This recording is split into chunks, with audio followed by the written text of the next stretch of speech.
2006 की बात है कि लाहौर पाकिस्तान में एक बच्चा पैदा हुआ और वो बच्चा जब 6-7 माह का हुआ तो वो बहुत बीमार होने लग गया। फिर उसके वालिदैन उसको एक लाहौर के बड़े अस्पताल में लेके गए, तो वहाँ जाके उसकी तशख़ीस हुई कि इस बच्चे को एक दिल का मर्ज़ है पैदाइशी, जिसे DORV कहा जाता है।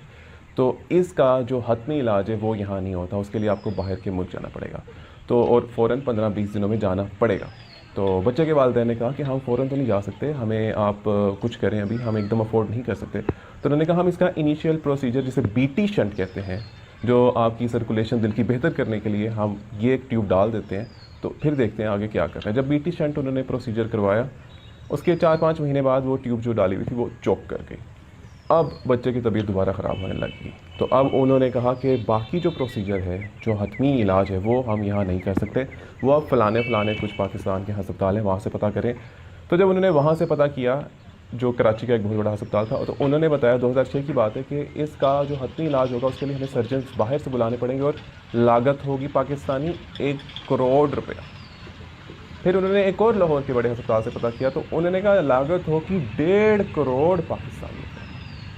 फिर एक और बहुत ही अच्छे प्रोफेसर थे लाहौर के जो इनके साथ बहुत कोऑपरेट कर रहे थे, उन्होंने इनको, बच्चे के वालिदैन को, वालिद को इंडिया के कुछ अस्पतालों का नंबर दिया और डॉक्टर्स का। उन्होंने कहा आप इनसे रजू करें, जिनमें से एक दिल्ली के फोर्टिस हॉस्पिटल के डॉक्टर राजेश शर्मा, जो कि पीड्स कार्डियक सर्जन, उनसे बच्चे के वालिद ने रब्ता किया। तो उन्होंने बताया कि बच्चे का हतमी इलाज यहाँ हो सकता है, हम कर सकते हैं कोशिश, और टोटल लागत होगी इंडियन 10 लाख रुपए।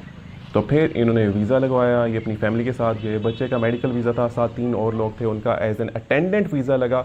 ये सारे 4 लोग बस से रवाना होकर वाघा बॉर्डर क्रॉस करके न्यू दिल्ली पहुँचे। रात के 10 बजे पहुँचे। मेरी वाली से डायरेक्ट बात हो रही थी और उनके ज़बानी मैं बात आपको बता रहा हूँ, क्योंकि ऐसे बड़ा तूफ़ान था, बारिश हो रही थी, रात के 10 बजे हुए थे। हम पहुँचे, हम अस्पताल में थे, तो उस वक्त जो डॉक्टर राजेश शर्मा थे वो राउंड कर रहे थे और मैं और मेरी वाइफ खड़े थे, और अब हम सोच रहे थे कि एक हिंदू डॉक्टर है, हिंदू डॉक्टर आने लगा, तो अब इसको क्या कहें, इसको नमस्ते कहें या हाय कहें, नमस्ते कहें या हाय कहते हैं। हम ये सोच रहे थे क्या करें। इतनी देर में वो डॉक्टर आए और डॉक्टर ने आके उन्हें कहा अस्सलाम। क्या बात है।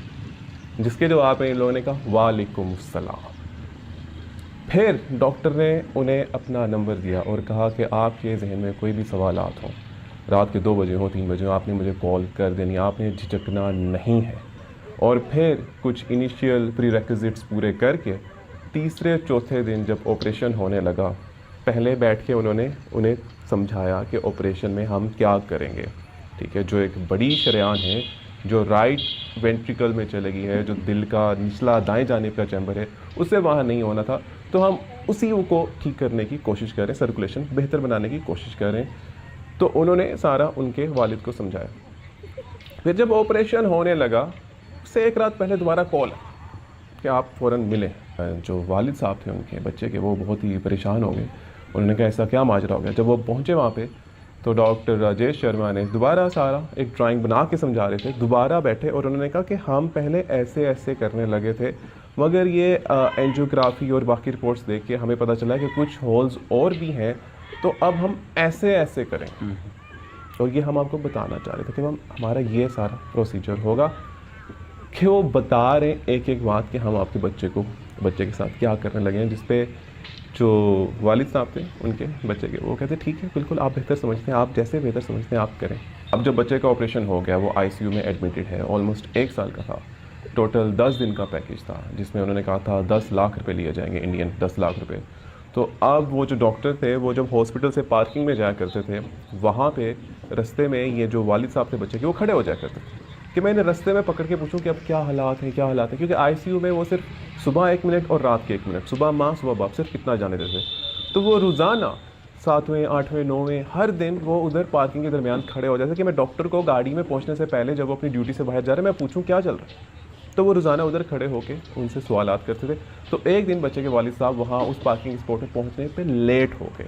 तो जब वो लेट पहुँचे, लेट से वो 9 बजे पहुँचते, वो 9:10 में पहुँचे, तो उन्होंने देखा वो डॉक्टर राजेश वहाँ खड़े हुए हैं। तो डॉक्टर राजेश ने जब उस बच्चे के वालिद साहब को देखा, तो उन्होंने कहा कि मैं आप ही का इंतज़ार कर रहा था कि आज आप यहाँ आए नहीं, आप शायद लेट हो गए होंगे, तो अगर आपने कुछ पूछना है तो मेरे से पूछ लें। तो खैर बच्चे का 10 दिन का पैकेज था, मगर बच्चे को होश नहीं आ रहा था, होश नहीं आ रहा।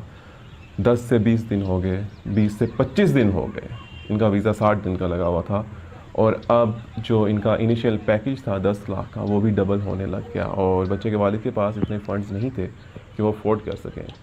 जिस पे वो झिझकते झिझकते डॉक्टर राजेश शर्मा के पास गए कि उन्होंने उनसे इल्तिजा की कि हमारे पास इतना बजट नहीं है, हमें 10 लाख बताया गया था, तो ये तो ऊपर लगी जा रहा है, तो क्या करें।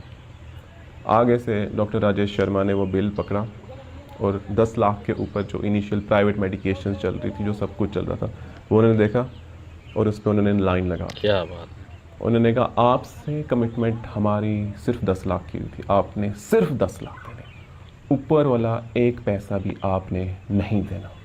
अब 10 दिन से ऊपर चले गए, 15 दिन हो गए, 16वां 17वां 18वां दिन हो गया, बच्चे को होश नहीं आ रहा, बच्चे को होश नहीं आ रहा। फिर इन्होंने 19वें दिन कॉल की स्पीकर में कि फ़लाने बच्चे के वालिदैन आए। तो ये लोग बहुत डरे डरे गए कि ऐसा क्या हो गया। तो जब बच्चे के वालिद साहब आईसीयू गए तो उन्होंने देखा कि बच्चे को एज पर वालिद साहब के ज़बानी टोटल 34 ड्रिप्स लगी हुई थी।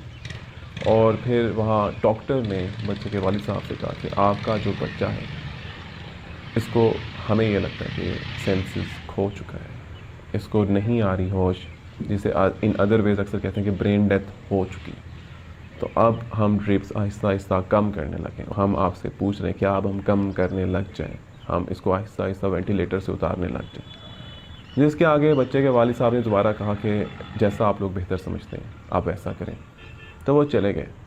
फिर उससे अगले दिन दोबारा स्पीकर में अनाउंसमेंट हुई कि फ़लाना बच्चा जो उसके वालिदैन दोनों आए आईसीयू में। तो जब वो अंदर पहुँचे तो वहाँ जो डॉक्टर्स की टीम खड़ी हुई थी, बच्चा था, तो उन्होंने कहा माँ को बच्चे की कि आपने बच्चे को आवाज़ें देनी, और 9 ड्रिप्स ही लगी थी, अब कम हो गई थी एज़ पर वालिद साहब की ज़बानी। माँ आवाज़ें देती रही बच्चे को, बुलाती रही, उसके नाम से बुलाती रही। तो फिर वालिद साहब ने तो नोट नहीं किया, मगर माँ ने किया कि बच्चे की आंख थोड़ी सी हिली, और माँ ने कहा कि इसकी आंख हिली है।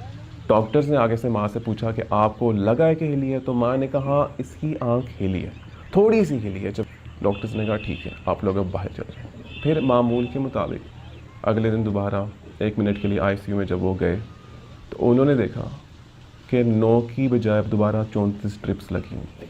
दोबारा हिम्मत की जा रही थी कि बच्चे को उठाना है। फिर 39th डे में जाके उस बच्चे को होश आ गया, और फिर 10 दिन बाद उस बच्चे को डिस्चार्ज कर दिया गया।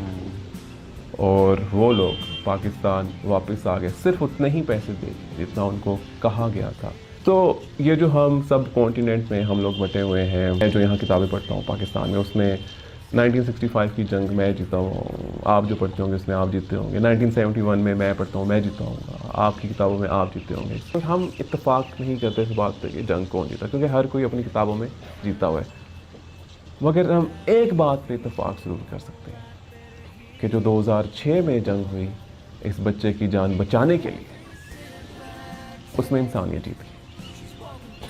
आज वो बच्चा 16 साल का है, और उस बच्चे के वालिद साहब अभी भी डॉक्टर राजेश शर्मा को कॉल कर लेते हैं, और डॉक्टर राजेश शर्मा कॉल बंद कर देते हैं, और कॉल बंद करके कॉल बैक करते हैं, और कॉल बैक करके अभी भी उनको गाइड करते हैं। जिस पे बच्चे के वालिद साहब ने कहा क्या अली मुझे समझ नहीं लगी कि डॉक्टर है या फरिश्ता, क्या है यार कैसे डॉक्टर से।